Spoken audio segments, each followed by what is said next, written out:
kanino yung mga tao. Ano pa? E di umaasa sa wedding tulad ko. Kuya Paco, paano yun? Dahil lang dun, hindi na sila magsisimba? Akala ko tama tong wedding. Yung pala mali ako. Santino, magpapasama sana ako. Nakakalungkot ang nangyayaring ito, Father Anthony.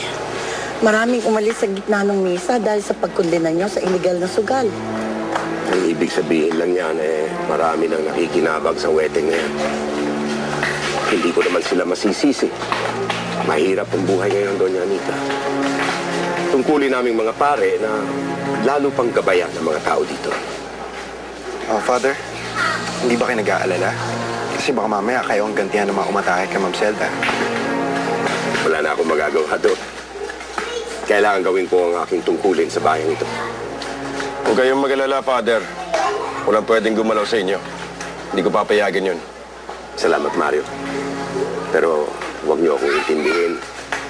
May mas mahalaga kayong dapat gawin. Kayo, Zelda.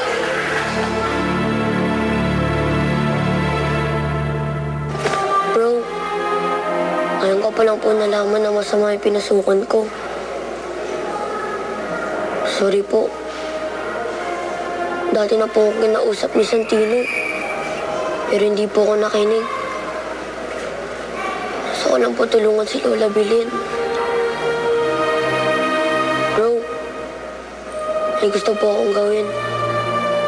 Sana ito yung tama.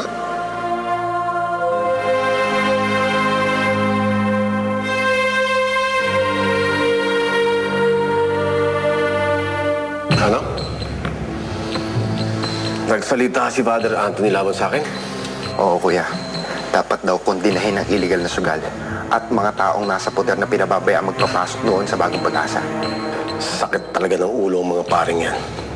Kuya, hindi naman nakinig yung mga tao sa kanya. Marami nga nag-walkout habang nagsasalita siya.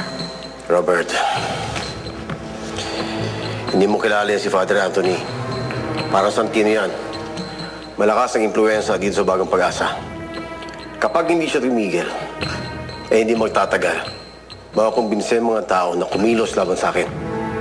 Ano gusto mong gawin ko, Kuya? Gusto mo patay migig ko ni? Ano? Wala kang gagawin. Akong kikilos. Ano balak mo, Kuya?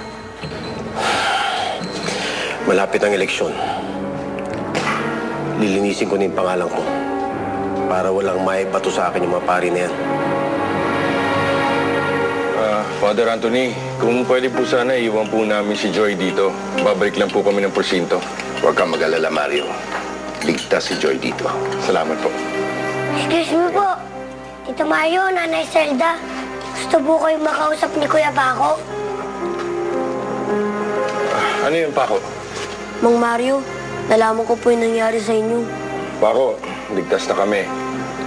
Pero huwag kayong mag-alala. Gagawin namin lahat para mahuli ang mga yun. Yung nga po Hindi ko na po pababayaan na mangyari ulit yun. Tutulungan ko po kayo.